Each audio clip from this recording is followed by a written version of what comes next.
Hello बच्चों, मैं हूं प्रदीप। स्वागत है आप सबको एग्जाम बाई संकल्प पर। तो मैं देखो आज फिर लेकर के आए हैं एक नए उत्साह के साथ, एक नए विचार के साथ। ये हमारा विषय गणित कक्षा 10 का पेपर है। कैसे पेपर आएगा और पेपर की तरीका क्या रहेगा, पेपर का तरीका क्या रहेगा, ये विषय कोड दिया रहेगा। पूर्णांक आपका 70 नंबर का होगा, ठीक है ना। 3 घंटे 15 मिनट का पेपर होगा। 15 मिनट परीक्षार्थी को प्रश्न पत्र पढ़ने के लिए निर्धारित हैं। सामान्य निर्देश क्या हैं? सभी प्रश्न अनिवार्य हैं। इस प्रश्न पत्र के 2 खंड दिए गए हैं। पहला खंड में 20 अंक 20 प्रश्न बहुविकल्पी हैं, जो कि एक नंबर का एक होगा। और इसका OMR पर ही उत्तर देना है। किस पे देना है? OMR शीट पर ही उत्तर देना है। किसका? जो 20 को बहुविकल्पीय रहेगा उसका। दूसरा खंड जो हमारा 50 रहेगा वो वर्णनात्मक प्रश्न रहेगा, उसको हम कॉपी में लिखेंगे, हल करके देंगे। इसके खंड में कुल 5 प्रश्न होंगे। कितने प्रश्न होंगे? 5 प्रश्न होंगे। इसमें क्या होगा? प्रश्न संख्या 1 अति लघु उत्तरी, प्रश्न संख्या 2 में लघु उत्तरी, प्रश्न संख्या 3, 4, 5 में दीर्घ उत्तरीय प्रश्न होगा, ठीक है ना।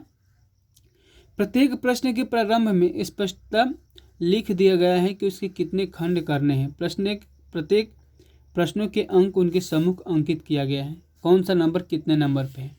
तो हम शुरू करेंगे पहला क्वेश्चन बहुविकल्पी का। लेकिन शुरू करने से पहले मैं एक शायर के साथ करूँगा। क्या है?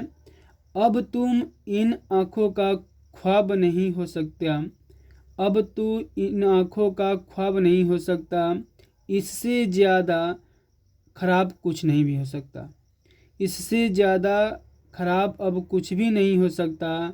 हर लड़की उसकी देवी नहीं हो सकती, हर एक फूल गुलाब नहीं हो सकता, हर एक फूल गुलाब नहीं हो सकता, ठीक है ना। इसी के साथ मैं इसी कदम के साथ देखो कितना सा अच्छा सा है, एकदम कितना अच्छा और सुंदर से बनाए हैं पेपर आप लोगों के लिए ही है। आप लोग अगर पेपर में अच्छा नंबर पा जाते हैं तो बिल्कुल कहता हूँ ना कि ऐसी होश उड़ा देगा कि नंबर एग्जामिनर देने के, तो अब सोचो ही मत कि एग्जामिनर कैसे नंबर देगा, ठीक है ना। अब देखो थोड़ा सा ध्यान देना है, ठीक है ना। ये बोला है कि निम्नलिखित में से कौन सा सअभाज्य संख्या है। तो बाबू सअभाज्य संख्या वही होती है जिसका मस क्या हो जाए? 1 हो जाए। क्या हो जाए? 1 हो जाए। इन सब का मस ज्ञात करना, और मस जिसमें 1 आ जाए, जैसे कि हमारा 18, 25 है, मस नहीं निकालना है तो गलत बात है।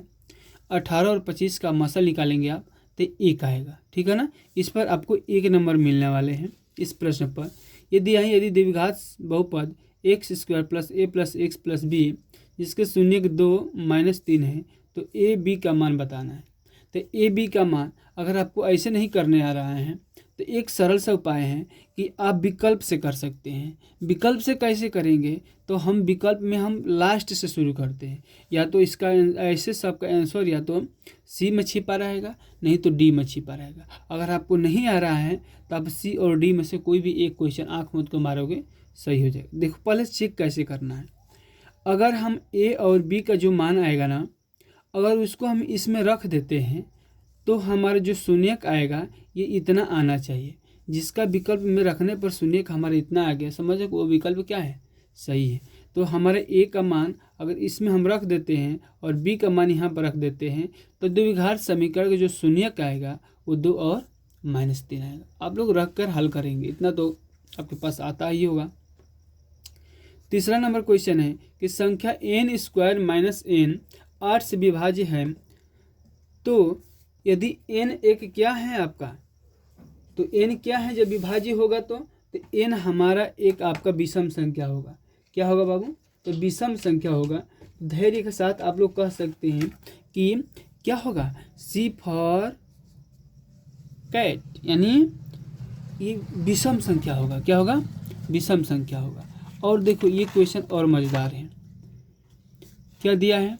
तो दिया है कि a1x + b1/c1 = 0 a2x b2y c2 equal to 0, तो कोई हल नहीं होगा। तो ये आपका ए नंबर होगा। क्या होगा? ए नंबर होगा। इस पर टोटल आपको 1 नंबर मिलने वाले हैं। कितने? 1 नंबर मिल जाएंगे, ठीक है ना। अब देखो 5 नंबर क्या कह रहा है। 5 नंबर क्वेश्चन हमारा क्या कह रहा है, इसको हम देखेंगे, ठीक है ना। एक शून्योत्तर परिमेय संख्या और एक अपरिमेय संख्या का गुणनफल क्या होगा? तो सदैव अपरिमेय संख्या होती है। क्या होती है बाबू? सदैव अपरिमेय संख्या होती है। एक बात ध्यान में रख लेना, चाहे कोई भी संख्या हम अपरिमेय संख्या में अगर हम क्या कर रहे हैं, तो अगर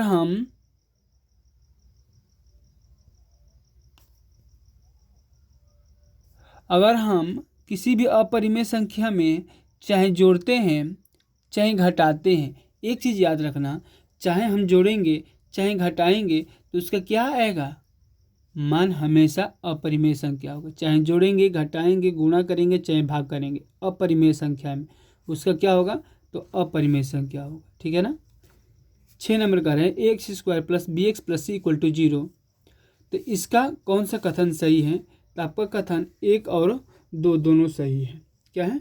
ये वाला और ये वाला दोनों आपका सही है, ठीक है ना। अब देखो 7 नंबर क्या क्वेश्चन कह रहे हैं बाबू। समांतर श्रेणी जो दी गई है इसका 11वां पद पूछा है, जिसको नहीं निकालने आ रहा मैं बता दे रहा हूँ। जैसे कि ए हमारा कितना है? -5 है। कितना है बाबू? -5 है। डी बराबर हमको निकालना है, तो द्वितीय पद माइनस का क्या होता है? प्रथम पद। तो माइनस और माइनस क्या हो जाएगा बाबू? प्लस हो जाएगा। तो 2 5 10, 10 में से 5 गया 5, यानी 5/2 किसका मान निकल गया? ये डी का मान निकल गया। अब यहाँ से निकालेंगे ए एन बराबर A plus N minus 1 into D होता है, ठीक है ना। आपको मालूम होगा, ठीक है ना। थोड़ा हिल रहा है, 1 मिनट रुक जाओ, ठीक है ना। तो ए एन यानी 11वां पद पूछा है, तो ए 11 बराबर ए का मान कितना दिया है हमारा? -5 प्लस एन माइनस 1, 11 में से 1 घटाएंगे तो 10 होगा। और 10 में जब इसमें देखो कर लो एक बार, 10 गुणे 5/1 2 5 10 25। तो ए 11 बराबर क्या होगा? -5 और 25। जब 25 में से 5 घटाएंगे तो हमारा कितना आ जाएगा? 20 आ जाएगा। क्या आएगा? 20 आएगा। तो इक्वेशन आपको समझ में आया होगा। अब देखो ये क्या बोला है, 8 नंबर बोला है कि इस तरह से आपका ये बी नंबर सही हो जाएगा। 8वां का आपका बी नंबर, इसका भी सही हो जाएगा। 9 नंबर 2 समान कोणिक त्रिभुजों में उनकी संगत भुजाओं का अनुपात सदैव समान रहता है। यह कथन किसका है? तो थेल्स का है। किसका है बाबू? तो थेल्स का है।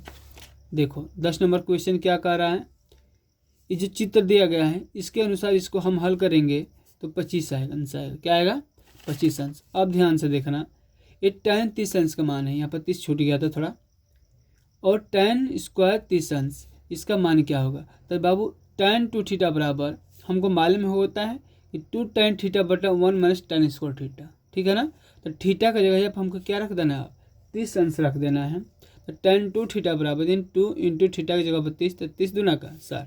इस तरह से हमारा क्या हो जाएगा? तो 60 अंश हो जाएगा, यानी tan 60 अंश हो जाएगा, ठीक है ना। कितना हो जाएगा? tan 60 अंश का हो जाएगा, ठीक है ना। अब देखो त्रिज्या आर तथा कोण थीटा के त्रिज्या खंड में क्षेत्रफल क्या होगा? तो इसका हो जाएगा ए नंबर। क्या होगा? ए नंबर θ/360 गुणे πr स्क्वायर हो जाएगा, ठीक है ना।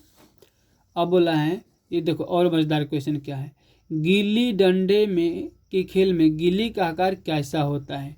तो गिल्ली का आकार कैसा होता है बाबू? 2 शंकु और 1 बेलन होता है। जैसे कि गिल्ली हम बनाएंगे ऐसे करके, ऐसे ही बनाते हैं ना। ये ध्यान रखना, यहाँ से हमारा एगो यहाँ पर शंकु बन रहा है, चोक होता है नोकीला ना, एक यहाँ पर बन रहा है, और बीच में एक हमारा क्या बन रहा है? बेलन बन रहा है ना। तो 2 शंकु और क्या हो जाएगा? 1 बेलन हो जाएगा। अब देखो ये क्या है हमारा? आपका है 14 नंबर क्वेश्चन। नीचे दिए गए कोणों का अनुपात दिए गए हैं, उसको मिलान करना है। तो साइन 90 अंश का मान कितना होता है बाबू? तो 1 होता है। क्या होता है? 1 होता है। और काश 90 अंश का मान कितना होता है? 0 होता है। 60 अंश का मान क्या होता है? √3। और सेक 45 अंश का मान क्या होता है? और √2। तो इस तरह से हमारा क्या होगा? ए नंबर का सही हो जाएगा।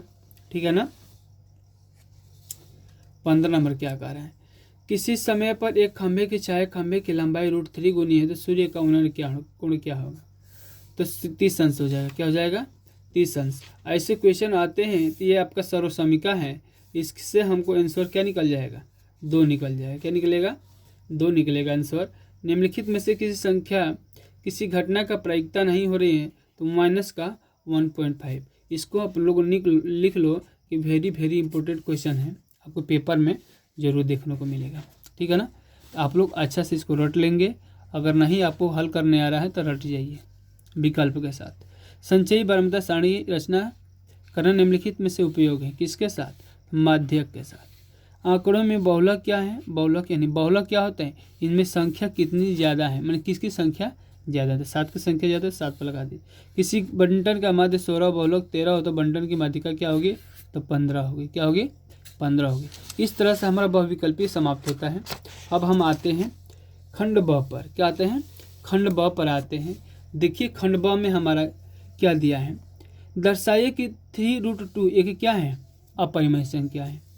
बिंदु इतने को जोड़ने पर रेखाखंड सम त्रिभाजित करने वाले बिंदुओं को निर्देशांक ज्ञात करना है। इस पर 2 नंबर मिलेगा। कितना नंबर मिलेगा? 2 नंबर मिलेगा। ये जो कोण दिया गया है सेक ए बराबर 12/15, इसको सत्य और असत्य बताना है। इस पर भी आपको क्या मिलेगा? 2 नंबर मिलेगा। एक वृत्त के चतुर्थांश का क्षेत्रफल ज्ञात कीजिए जिसकी परिधि 22 सेंटीमीटर है। इस पर भी आपको 2 नंबर मिलेगा। यदि बिंदु इतना दिया गया है समदूरस्थ है तो x का मान क्या होगा? इस पर भी आपका क्या मिलेगा? 2 नंबर मिलेगा। ठीक है ना। अब हम अगले तरफ बढ़ते हैं इन दूसरे नंबर क्वेश्चन की तरफ। निम्नलिखित में से किन्हीं 5 खंडों को ही हल करना है। इसमें से 5 को हल करना है, 6 को दिया है। कोई भी 5 हम हल करते हैं तो एक पर हमारा 4 नंबर है, यानी 5 का 20 नंबर हो जाएगा। तो आप लोग देखो ये 5 गो हैं, इसको अच्छा से स्क्रीनशॉट मार लो। देखो 1 2 3 4 5 और इसको हल कर लेंगे। एक लास्ट नीचे हमारा 6 नंबर दिया है यहाँ पर, इसको भी स्क्रीनशॉट मार लेंगे आप लोग। ठीक है ना। और घर पे बैठ कर लगाएंगे, ये नहीं कि सर बता दिए तो आप लोग बैठ जाओगे, बैठने से नहीं होगा, इसको लगाएंगे। 5 वर्ष बाद जैकब की आयु उसके पुत्र की आयु की 3 गुनी हो जाएगी। तो 5 वर्ष पूर्व जैकब की आयु उसके पुत्र की आयु की 7 गुनी, तो उसकी वर्तमान आयु क्या होगी? तो इसको भी हल करेंगे तो आपको 6 नंबर मिलेगा। कितना नंबर? 6 नंबर। अगर इसको ना करके इसको करते हो तो 6 नंबर मिलेगा। चौथा नंबर में भी 2 कोई प्रश्न दिया रहेगा, उसमें से किसी को भी एक करोगे तो 6 नंबर आपको मिलेगा। दोनों नहीं करना है, कोई एक भी करना है, यही एक चीज़ ध्यान देना है। 5वां पार्ट में करना है, इसमें हमारा 6 नंबर का है, कोई भी एक करेंगे 6 नंबर का होगा। इस तरह से आपका ये मैथ का क्वेश्चन यानी मैथ का पेपर समाप्त होता है। आप लोग क्या करेंगे? अच्छे से पढ़ेंगे मैथ और अच्छा नंबर पाएंगे। अगर इस वीडियो को ऐसे मेरे प्रत्येक सब्जेक्ट के वीडियो को पाने के लिए या देखने के लिए मेरे चैनल को सब्सक्राइब करिए, बेल आइकन को दबाइए ताकि सबसे पहले आप लोगों के पास वीडियो पहुंच जाए। ठीक है ना। और ज़्यादा से ज़्यादा अपने बच्चों के यहाँ शेयर करिए। मैं फिर से बोल रहा हूँ, अगर आप PDF पाना चाहते हैं तो इस पर कॉन्टेक्ट करिए। इस नंबर पर सॉरी एक है 75 71 92 63 41 यानी 41 है। ठीक है ना। इस पर आप कॉन्टेक्ट करते हो, मैसेज व्हाट्सएप करते हो तो आपको PDF भेज दिया जाएगा। ठीक है ना। तो आई होप कि ये समझ में आया होगा। आप लोग अच्छे से इस पेपर को हल करिएगा और कितना नंबर आया है कमेंट में आप लोग बताइएगा।